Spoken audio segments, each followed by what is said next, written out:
अब देखते हैं अग्नि शब्द से किस किस का ग्रहण किया, उसका क्या कार्य है। तो ये मंत्र है दृष्टिरश्यापग्नि अग्निमादम यही निष्करव्यात सेधा देव यजम वह ध्रुवमसि पृथ्वीधरम ब्रह्मवनी त्वं क्षत्रवनी सजात वैन्य उपाधि भरातवस्य सध्याय। तो देखते हैं इसका पदार्थ देखते हैं। पदार्थ में कह रहे हैं कि हे अग्नि परमेश्वर, आप अत्यंत निर्भय हैं। ईश्वर इतने निर्भय हैं कि हमको हवन यज्ञ एक तरह से निर्भय होकर करना चाहिए, क्योंकि जो भी हम पदार्थ डालेंगे उनके शुभ गुण ईश्वर उद्गति कर देंगे, उनके शुभ गुण अलग कर देंगे, और उनके जो अच्छे गुण नहीं हैं, जो उनमें तामसिक है और जो सत्व है, उनको अलग अलग कर देंगे। जैसे कि जो भस्म बन जाती है वो बाद में एक तरह से उसको अलग किया हुआ है ईश्वर ने। इससे पता लगता है कि जो हमें कच्चे पदार्थ हैं, कच्चे पदार्थ ही हवन में ज़्यादातर उपयोग लेने चाहिए। पके हुए भी ले सकते हैं, परंतु कच्चे पदार्थ लेंगे तो उनका जो एक तरह से गुण है वो सद्गुण अलग अलग हो जाएंगे।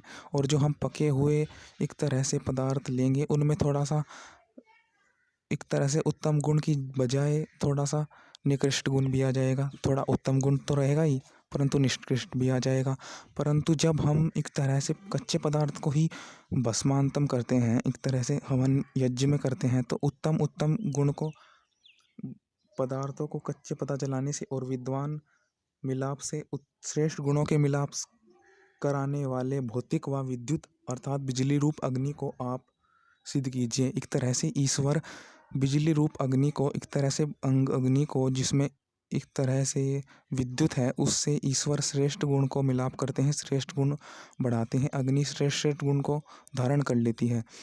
और ये होता है जब हम अग्नि को एक तरह से गर्म बनाएंगे, एक तरह से अग्नि को एक तरह से भस्मांतर जो बिल्कुल बिजली जैसी हो। तो बिजली जैसी कैसी होगी? जब हम उसमें गरम द्रव्य डालेंगे, गरम चीज पदार्थ डालेंगे अग्नि में, जिससे अग्नि वो ऐसी बने जो कि श्रेष्ठ गुणों को धारण करे, ग्रहण करे।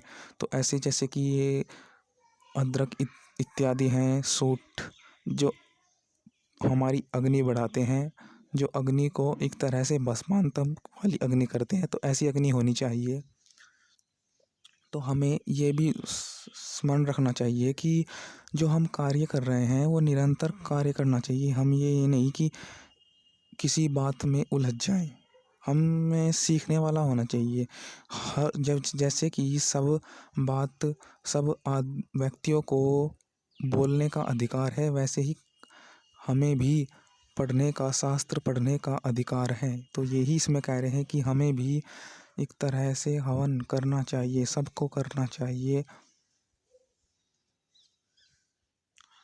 अत्यंत प्रसन्नीय, इसमें दुष्ट शत्रु विनाश करने के लिए ब्राह्मण क्षत्रिय हृदय में स्थापन करो। ईश्वर को अपने हृदय में स्थापन करें, जिससे कि हम सब अपने जो हमारे कृत्य हो रहे हैं, हमें सदा ज्ञान देखना चाहिए कि वातावरण में क्या स्थिति चल रही है, तो उसके अनुसार यज्ञ करना चाहिए। वातावरण में गर्मी है तो उसके अनुसार ही यज्ञ करना चाहिए। देख के हमें जो ज्ञान मिल रहा है, जैसे हमें सब मनुष्य का बोलने का अधिकार है, वैसे ही हमें प्रकृति का भी अधिकार है।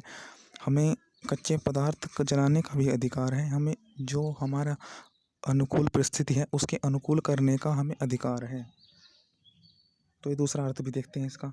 जैसे अग्नि अति तीक्ष्ण है, वो निष्कृष्ट पदार्थ को छोड़ देती है, उत्तम पदार्थ को ग्रहण कर लेती है। दिव्य गुणों को प्राप्त कराने वाले यज्ञ को प्राप्त कराता है। तो हमें भी ऐसे होना चाहिए कि सबको बोलने का अधिकार है, तो हम विद्वानों के पास जाएं। विद्वान चाहे हमें एक तरह से हमें कितनी कठिनाई हो, हमें झेलनी है, क्योंकि सबको बोलने का अधिकार है। हमें चाहे कोई कुछ कहे, हमें तो विद्वानों से सीखना है। हमें तो अपने आप दुनिया से, व्यक्तियों से सीखना ही है। तो हम सीखते चले जाएं, जिससे कि हम प्रकृति से भी सीखें और व्यक्तियों से भी सीखते चले जाएं। तो यही है कि विद्वानों के पास जाएं, जिसके पास गुण है, जिसके पास एक तरह से ज्ञान है, उनसे ज्ञान ले, उनका पक्ष भी सुने, अपना पक्ष भी सुनाएं। छोड़ के कच्चे पदार्थ जलाने और विद्वान दिव्य गुणों को प्राप्त कराने वाले प्रत्यक्ष व बिजली रूपी अग्नि को प्राप्त करो तथा उसके जानने की इच्छा करने वाले लोगों को शास्त्र की उत्तम उत्तम शिक्षाओं के साथ उसका उपदेश करो तथा उसके अनुष्ठान में जो दोष है उनको विनाश करो, जिस कारण यह अग्नि सूर्य रूप से एक तरह से हमें शास्त्र से बताना चाहिए कि सबको पढ़ने का अधिकार है, जिससे कि सब अपना अपना जो गंतव्य है, जो अपना अपना उनका एक दृष्टिकोण है वो सामने आए सबके, जिससे सबका ज्ञान बढ़े।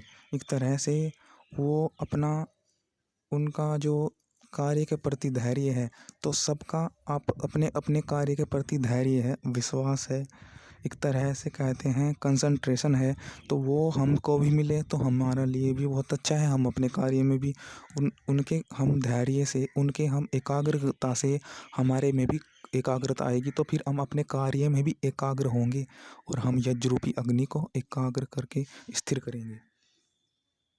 तो इसमें ये है कि एक तरह से जैसे आकर्षण आकर्षण करती है सूर्य पृथ्वी को, तो उससे पता लगता है कि जैसा हमारा अनुकूल है, जैसे सूर्य का ताप अधिक हो रहा है तो हमें अग्नि को गर्म द्रव्यों से हवन यज्ञ करना चाहिए, क्योंकि जो हमारे वातावरण का जो एक तरह से वातावरण का हमारा जो गर्मीय वातावरण हुआ है गर्म, वो किसी बाह्य देश किसी दूसरे जगह से शीत के कारण हुआ है, तो हम अपनी जगह में गर्म द्रव्यों से पदार्थ हवन करेंगे तो वो दूसरे देश में जाएगा, वहाँ पर वो शीत को एक तरह से कंट्रोल करेगा, तो फिर यहाँ का गर्म हवा भी एक तरह से शांत होगी, यहाँ का जो गर्म वातावरण है वो भी शीत होगा।